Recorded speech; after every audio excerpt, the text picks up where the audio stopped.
इस बार किसकी सरकार, ये वो सवाल है जो हरियाणा विधानसभा को लेकर लोगों की जुबान पर आने लगा है।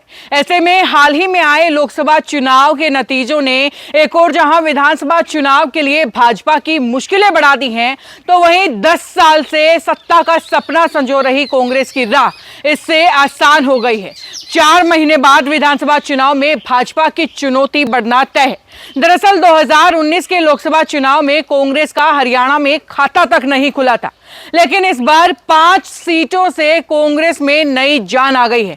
वैसे पिछले चुनाव के रिकॉर्ड बताते हैं कि लोकसभा चुनाव के बाद होने वाले विधानसभा चुनाव में भाजपा का वोट शेयर लगातार गिरता रहा है, जबकि कांग्रेस का वोट शेयर बढ़ता रहा है, क्योंकि केंद्र की राजनीति और क्षेत्रीय राजनीति में दिन रात का अंतर है।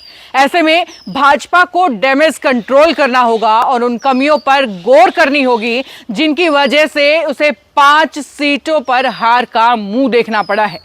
लोकसभा चुनाव में स्थानीय नेता सांसद बनने की दौड़ में भाजपा में शामिल हुए थे। दल बदल कर भाजपा में शामिल होने वाले 3 नेताओं में से केवल नवीन जिंदल जीत हासिल कर पाए हैं, वो भी 30,000 वोटों के कम मार्जिन से। उनके अलावा हिसार से प्रत्याशी रणजीत सिंह चौटाला को 63,000 वोटों से हार का सामना करना पड़ा, तो वहीं सिरसा से उम्मीदवार अशोक तंवर को 2 लाख से भी अधिक वोटों से मुंह की खानी पड़ी। अब विधानसभा चुनाव में भी नेताओं के दल बदलने का दौर जारी रहेगा। ऐसे में सबसे ज्यादा नेताओं के कांग्रेस में शामिल होने की संभावनाएं हैं। इससे कांग्रेस को और ज्यादा मजबूती मिलेगी। वैसे इस बार भी कांग्रेस के चुनाव में गुटबाजी देखने को जरूर मिली, लेकिन इसके बावजूद भी कांग्रेस 5 सीटें पाने में सफल रही और अब कांग्रेस को अपना संगठन मजबूत करना होगा ताकि आगामी चुनाव में उसे नुकसान न झेलना पड़े। गुटबाजी को दूर करने के लिए हाईकमान ने भरपूर कोशिश भी की है, इसमें से कुछ हद तक वो कामयाब भी हुए हैं। दरअसल कांग्रेस को यह समझना होगा कि लोगों में रोष है, इसलिए उन्हें ऑप्शन के तौर पर देखा जा रहा है। वहीं भाजपा अगर सत्ता पर काबिज रहना चाहती है तो उन्हें अपनी नीतियों में बदलाव करना होगा। केवल मोदी लहर के भरोसे तो इस बार भी उन्हें हरियाणा में भारी नुकसान हुआ है और अब विधानसभा चुनाव में भी नई तिगड़म लगाकर ही इनकी नैया पार हो सकती है, क्योंकि मोदी लहर और केंद्रीय मुद्दे हरियाणा में तो बिल्कुल भी काम नहीं आने वाले हैं। इधर कांग्रेस ने लोकसभा चुनाव में 50 से भी ज्यादा विधानसभा सीटों पर जीत हासिल की है।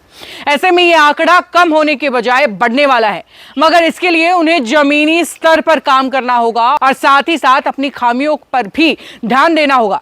वहीं बात करें इनेलो जजपा की, तो दोनों पार्टियां राजनीतिक तौर पर बेहद कमजोर हो चुकी हैं। जजपा को भाजपा के साथ गठबंधन का खामियाजा भुगतना पड़ रहा है। ग्रामीण इलाकों में भाजपा को लेकर काफी रोष भी है, जो लोकसभा चुनाव में देखने को मिला।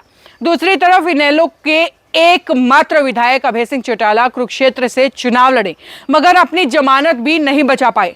हालांकि अभय चौटाला किसान आंदोलन के समय एकमात्र विधायक थे जिन्होंने किसानों के समर्थन में अपने पद से इस्तीफा दिया था। इसके बावजूद भी उनकी पार्टी राजनीतिक साख बचाने के लिए जूझ रही है। ऐसे में 100 बात की एक बात कि चुनाव जो है वो बीजेपी वर्सेस कांग्रेस का होने वाला है, यानी कि टक्कर इन 2 पार्टियों की रहने वाली है। लेकिन जीत केवल उसी पार्टी की संभव है जो अपनी इन कमजोरियों पर काबू पा लेती है। वैसे आपकी राय क्या है इस बारे में? अपनी कमेंट बॉक्स में लिख करके बताएं और जुड़े रहें सिटी बिग न्यूज के साथ। नमस्कार।